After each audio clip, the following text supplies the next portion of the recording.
Olá, Roberta Mustaki, para mais um post do canal T21. Não esqueçam de se inscrever, curtir o nosso canal, fazer suas perguntas, que a gente está sempre ligado, respondendo tudo para todo mundo. E todo mundo chamando, cadê o Dr. Zan? Cadê o Dr. Zan? Cá está ele de novo. O tema que a gente vai conversar hoje é um tema um pouco delicado, principalmente, acredito eu, para mães e pediatras. Existem muitos grupos de mães, muitos grupos de apoio, muitos grupos colaborativos em que as mães trocam informações. E acaba que acontece uma troca entre o que eu recebi de informação para o meu filho para o que serve para o seu.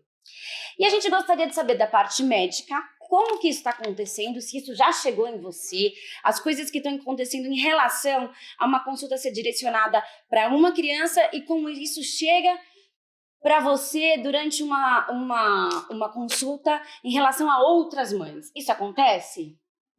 Vem acontecendo? O que está rolando em relação a essas fake news aí? Primeira coisa, eu queria agradecer a oportunidade de poder estar com vocês de novo, discutindo um tema, mais um tema, e esse em especial um tema extremamente delicado. Por que delicado? Porque nós sempre ouvimos desde a infância, aliás, nós brincávamos com a história do telefone sem fio. Eu começo a falar alguma coisa, eu passo a informação para o ouvido do próximo, esse indivíduo filtra o que eu falei, ele repete para o outro, mas com algumas modificações apropriadas da linguagem dele. Esse terceiro, por sua vez, escuta algo e que, no fim da fila, dependendo de quantas pessoas nós temos nessa progressão, a informação que chegou no fim é completamente diferente, inclusive nem sequer mais aborda a primeira temática. É uma coisa muito interessante, curiosa, mas ela é própria da natureza humana. Ela é própria de quem conversa, quem fala, quem discute, quem pensa e quem argumenta. Ora, o tema que a Roberta está trazendo é um tema muito recente aí, que tem alguns poucos anos, que vem sendo discutida de uma forma que as pessoas chamam até de fake news. O que eu quero dizer com isso? Vocês sabem, vivenciam, nós temos grandes problemas políticos envolvendo isso. Nós temos muito grandes problemas de informação que evocam informação médica. Você vai no médico e ele acredita que você apresenta um pequeno problema, por exemplo, da sua tireoide ou da tireoide do seu filho. Então, ele vai fazer um perfil do contexto para que você possa entender. O que ele tenta fazer? Tenta traduzir um conteúdo técnico-científico numa informação leiga, transparente e inteligível para você e para o teu vizinho. Bom, este processo é um processo de adaptação. Cada médico, cada pessoa, cada um que fala e cada um que ouve tem suas modulações para poder entender aquilo que é proposto, aquilo que é apresentado. E neste momento é que podem surgir, talvez, interpretações que não são fakes, mas se assemelham muito a esse processo. É interessante isso, porque no caso o doutor não tem o WhatsApp, mas tem muitos médicos que têm. E eu faço parte de alguns grupos e já chegou em mim mães falando, nossa, o doutor Zan falou que pessoas com T21 não podem comer arroz? Falei, quem falou isso? Falou, não, estão no grupo falando, tá tipo um escândalo. Aí falei, nossa, nunca ouvi falar disso, duvido que ele tenha falado isso, mas talvez ele possa ter falado por uma criança que talvez tenha uma disfunção de deglutição, que esse arroz possa engasgar, não sei, mas eu acho que foi uma informação que é T21, todas as pessoas com T21 não podem ingerir arroz. Já chegou na sua consulta algum caso de alguma mãe questionando uma conduta, um medicamento que você tenha passado para outra criança? Ou tendo uma postura em relação a alguma coisa que ouviu falar e cobrando uma resposta? Uma atitude, tá, legal, excelente. muito pertinente, porque o fato é, bem caracterizado por você, que as pessoas têm suas particularidades. Sim. Cada um de nós é um elemento singular. Mesmo se eu tivesse um irmão, um gêmeo, monozigótico idêntico, entre aspas, esse idêntico, ele não será idêntico. Um gêmeo monozigótico não é idêntico ao seu irmão. Por quê? Porque os eventos ambientais mudam completamente muita coisa genética. Aliás, hoje fala-se muito em epigenética, onde o ambiente repercute para com a genética. Portanto, aquilo que a gente acreditava anteriormente, que gêmeos monozigóticos eram idênticos, absolutamente idênticos, isso não é verdade. Consequentemente, há de ser entendido que nenhuma pessoa é igual à outra. E nenhuma consulta é igual à outra. Nenhuma abordagem para a minha consulta para com teu filho é igual da minha consulta para o filho da Roberta. Ora, por quê? Mas os dois têm trissomia 21. Tá? Não são irmãos gêmeos, mesmo que fossem, não seria esse processo. E as vivências individuais são situações bem, não divergentes, mas paralelas. Isso significa não necessariamente convergente. Quando eu falo paralela, você tem que pensar em vislumbrar trilhos de trem. Quando a gente olha trilhos de trem, a gente vê que são claramente paralelos. Mas se eu for ver a longo da distância, eu tenho a clara impressão que elas são convergentes, que elas se unem. Mas em momento nenhum elas se unem. Esta talvez seja uma tradução de uma analogia de um processo que eu posso pensar que é também para o meu filho no fim da linha, mas eles não se unem, eles não serão iguais.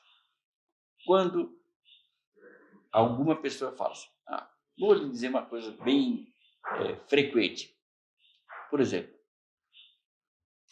por tratar de pessoas com trissomia 21, e eu tenho uma frequência aproximadamente de 16 a 22% de pessoas com trissomia 21 que tem um comprometimento correlacionado com a tireoide. Especialmente, não é da tireoide, é relacionado à tireoide. Por que não é da tireoide e relacionado à tireoide? Porque não é uma doença primária da tireoide. É uma disfunção metabólica que parte de outra instituição físico, morfológica, anatômica do corpo que pertence a efeitos reguladores da tireoide. Então, não é da tireoide. Na trissomia 21, o hipotireoidismo não é primário, habitual. É claro que, como qualquer outra pessoa, pode nascer com hipotireoidismo, e esse sim é o hipotireoidismo primário, a disfunção da tireoide. Na grande maioria das pessoas com trissomia 21, não é uma disfunção da tireoide, é uma disfunção de um mecanismo de informação entre duas estruturas que evocam o sistema nervoso central. São estruturas que controlam vias metabólicas. Uma delas muito conhecida, que vocês todos conhecem, que é a hipófise. Na realidade, é uma parte da hipófise, que é a parte da frente da hipófise, que chama-se hipófise adenohipófise, a anterior. Ela responde por adeno, são glândulas. Então, a hipófise da frente, a parte anterior da hipófise, responde por comando de inúmeras outras estruturas que são as glândulas. E ela, por sua vez, a apófise, a própria hipófise, recebe informações de outras estruturas neuroorgânicas e neurometabólicas. E essas estruturas, por sua vez, recebem informação do que acontece no corpo. Ora, na pessoa com trissomia 21, é essa terceira estrutura que pode ter algum comprometimento e que passe informações para a hipófise falhas.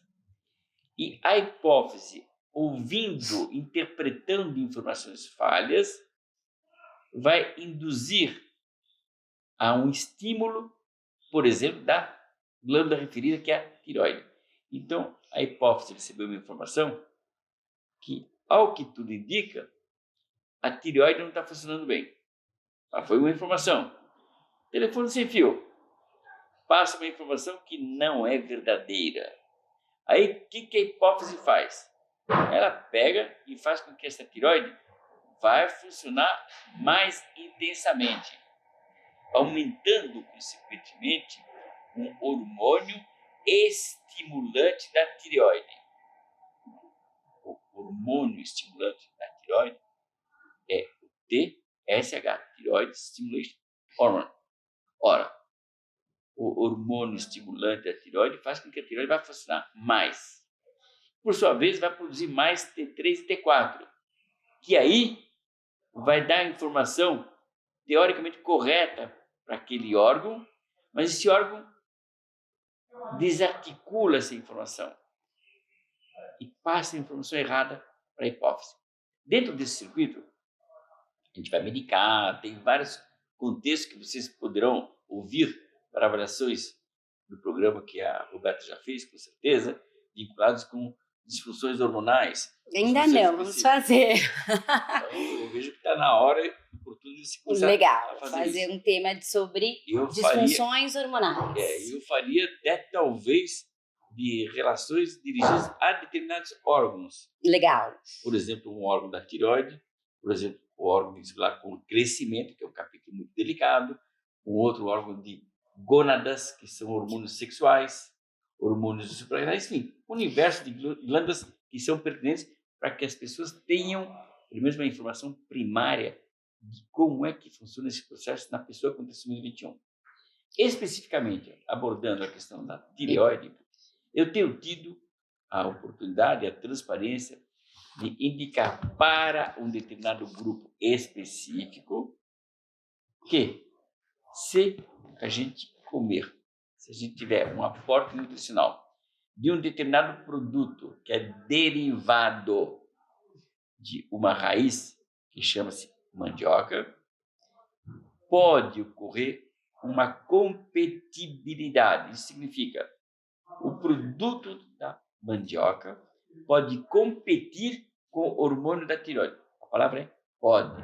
Eu costumo dizer, tudo pode, mas, enfaticamente, no metabolismo da tireoide, nós poderíamos apresentar disfunções hormonais maiores em virtude de substratos que existem no próprio produto, que é uma raiz. Portanto, esta raiz chama-se mandioca e seus subprodutos poderão competir com o metabolismo da tireoide. Ou seja, se você... Não, você não interrompeu, você fez muito pertinentemente. Ou seja, se eu liberar o uso da mandioca de uma forma habitual dentro do contexto nutricional da população brasileira, em especial da população do Norte e do Nordeste, que come muita mandioca. Tapioca, pão de queijo. E tudo que são derivados. Tapioca, pão de queijo, farinha de mandioca. Vamos lá, tem uma coisa muito interessante que chama-se sagu. Sim. Sagu também é de mandioca. Imagina dizer para alguém de Minas, olha, evite comer pão de queijo. É a mesma coisa que eu falar para o cara gaúcho, cara, não coma carne. Não é não coma, não é assim. Tenha bom senso. É importante você reduzir o acesso a produtos que sabidamente poderão competir com o metabolismo da tireoide. Ou seja, uma fake news também, então, falar que você falou que a mandioca causa o hipotireoidismo. Uau! A mandioca causa hipotireoidismo? Isto é um grande absurdo. Agora, de repente eu falo... Tudo isso e é simplesmente o que a mãe entende. Entendeu? Sim, você tem que levar em consideração. Não é necessariamente a mãe. É a segunda ou terceira informação que chegou. Porque, olha, o Zan pediu para não comer mandioca. Ora, por quê, hein? Porque compete com o metabolismo da tireoide. Quer dizer que não pode comer mandioca. Quer dizer que pode dar hipotireoidismo?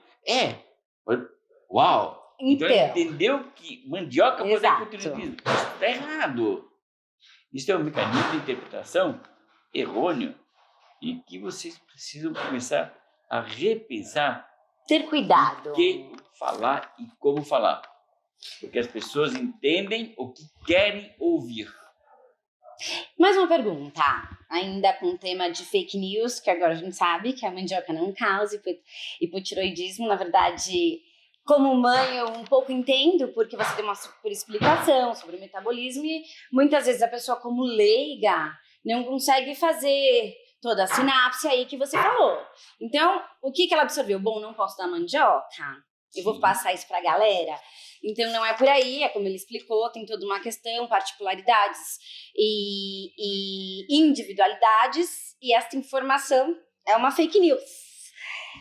E deixa eu te falar mais uma pergunta. Eu entrei numa consulta, eu marquei uma consulta pra minha filha, teve tchum.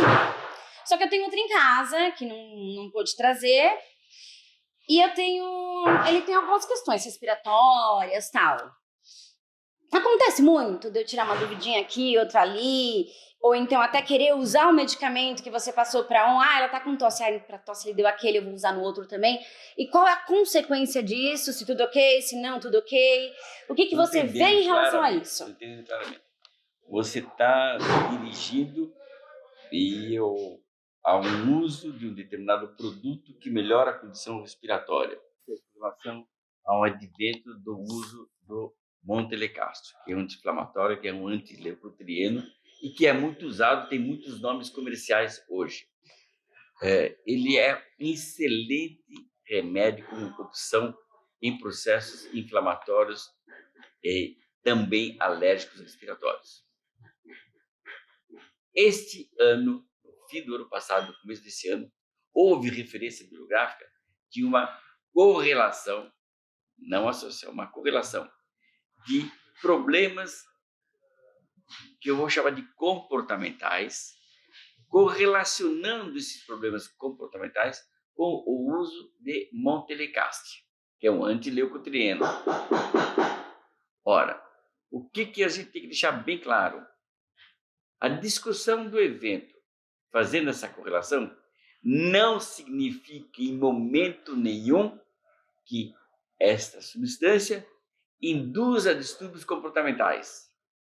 Significa que houve uma correlação descrita por 2 ou 3 trabalhos e que nunca havia sido correlacionada. Portanto, o Montelukast não induz a problemas de caráter comportamental. Houve descrições onde isso ficou caracterizado em alguns casos, em poucos casos. Portanto, hoje, o uso de substrato, de uma forma mais cautelosa, é indicado em uso no máximo de 6 meses, para depois suspender e recomeçar, se eventualmente necessário. E todo médico que prescreve conhece muito bem esse processo. Portanto, o Montelukast não gera distúrbio de déficit de atenção. Não gera aquilo que você chama de autismo. Fake por favor. news. Tá? Ele poderá apresentar aumento da possibilidade da relação com. Até onde esse evento aconteceria sem o uso desse remédio? A gente não sabe ainda. Isso está sendo hoje controlado. Então, é diferente você correlacionar um remédio, uma manifestação, e ter a certificação desse processo acontecer. Então, isso pode ser, sim, um fake news. Então, ele acabou de dar alguns exemplos, acho que de fake news que ele acaba ouvindo um pouco na rotina. Um exemplo foi o da mandioca causar o hipotiroidismo, ou o Montelukast causar, sei lá, algum fator de disfunção comportamental, como autismo. Então, esses são apenas 2 exemplos de várias coisas que podem acontecer durante uma consulta. E deixa eu te fazer mais uma pergunta. Eu tenho um vizinho que também tem um filho com 21. E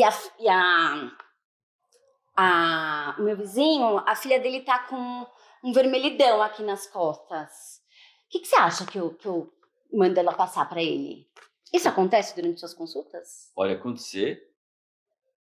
me lembra muito de um programa de televisão, né? Eu não lembro quem é o apresentador, à noite, bem tardio, e que os jovens falam assim, meu vizinho, meu amigo, e a pergunta sobre sexualidade, sempre justificando que é o amigo dele, não era ele. Mas, assim, muitas vezes a pergunta é de si próprio, ou até mesmo de um vizinho.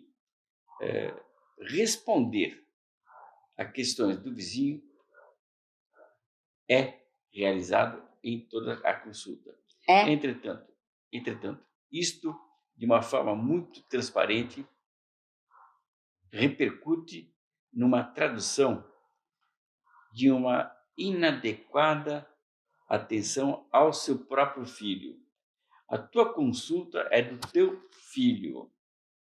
Quando você quiser perguntar alguma coisa do teu vizinho, o que você pode fazer é dar o telefone do seu pediatra, se ele não confia no pediatra dele, dá o telefone do seu próprio pediatra e pode dar liberdade dele telefonar, não tem problema nenhum. Mas determine, delegue a responsabilidade à pessoa que é responsável. Não use o tempo do teu filho para outra situação. Eu vou responder ainda uma coisa paralela. Por exemplo, como pediatra, eu me permito ter meu celular o tempo inteiro ligado. As pessoas me criticam com isso. Zan, você não pode ter a atenção do teu paciente atendendo um outro paciente no celular. Mas muitas vezes eu faço questão de falar um pouco mais claro para que a pessoa que está na minha frente aproveite essa informação. Então, eu passo a pergunta, bom, então teu filho está com muita cólica. Tá. Então, se teu filho está com cólica, você pode fazer isto, aquilo, averigue isso, aquilo. Então, essa pessoa ouve a informação que talvez ela nem fosse se lembrar de perguntar. Entendi. O teu filho vai fazer 2 ou 3 vacinas de uma forma concomitante? Bom, o governo brasileiro propõe que se faça tudo uma vez só, todos os atrasados. Particularmente, eu penso de uma forma diferente e estou apoiado em literatura e estou apoiado em pessoas que nominalmente sabem e conhecem muito imunologia da pessoa com T21. Então, eu compartilho muitas opiniões com ela e nós dividimos essas responsabilidades. E experiência, que ainda não estão estabelecidas dentro do processo como um todo. Aí, meu cliente que está ao lado ouve, então precisa esperar 15 a 21 dias para... Poxa, porque você estava falando, eu esqueci de perguntar isso para o senhor. Então, eu entendo que isto é até perguntar de uma forma paralela, mas isso é multiplicar a informação e não é usar a pergunta do vizinho, do amigo do vizinho para usar no teu... Chegam fotos de outras crianças para você examinar durante um atendimento? Uau, vamos lá. Particularmente, eu não tenho WhatsApp e, teoricamente, o médico está proibido de responder em termos terapêuticos o que fazer numa determinada situação. Portanto, o uso de WhatsApp, fazendo perguntas medicamentosas de conduta para o médico, é você fazer com que ele não cumpra a obrigação médica dele. Curiosamente, ele não pode negar atenção à saúde. Mas, por outro lado, ele está proibido de medicá-lo. Então, se o médico medicá-lo por telefone ou por WhatsApp, ele está cometendo um risco para o paciente, que ele não viu, e um risco para ele, que ele não sabe o que está fazendo.